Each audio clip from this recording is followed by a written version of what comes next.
के प्यारे हमसे कोइले रहे ज्यादा, समझे न पैनी बाबा वो कर इरादा। हे बाबा झूठो के प्यारे हमसे कोइले रहे ज्यादा, समझे न पैनी बाबा वो कर इरादा। जहर के असर हमके ई नसे नस देवे, कहीं ना बाबा ना गवा से कि हमारा के दोष लेबे। कहीं ना बाबा ना गवा से कि इनका के दोष लेबे।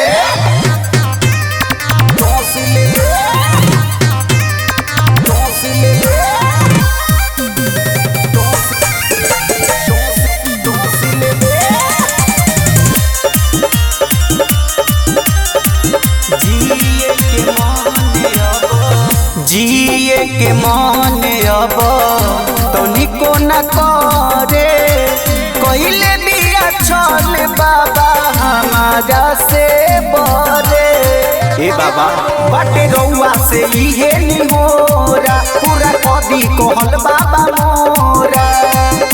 कि रसरी के जैसन गला में हमें कस देवे, कहीं ना बाबा ना गवा से कि हमारा के दोष लेबे। कहीं ना बाबा ना गवा से कि इनका के दोष लेबे।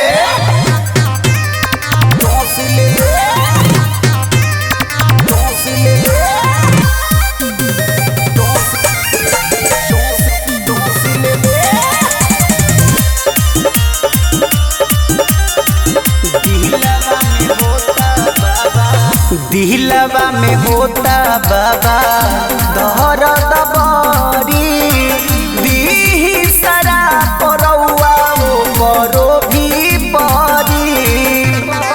आज रउआ से हम कहतानी प्रेमी पंकज के दुखद कहानी। चरण में जीवन निकिया अपना हंस हंस देवे, कहीं ना बाबा ना गवा से कि हमारा के दोष लेबे। कहीं ना बाबा ना गवा से कि इनका के दोष लेबे। यस आराधना रिकॉर्डिंग स्टूडियो रामगढ़।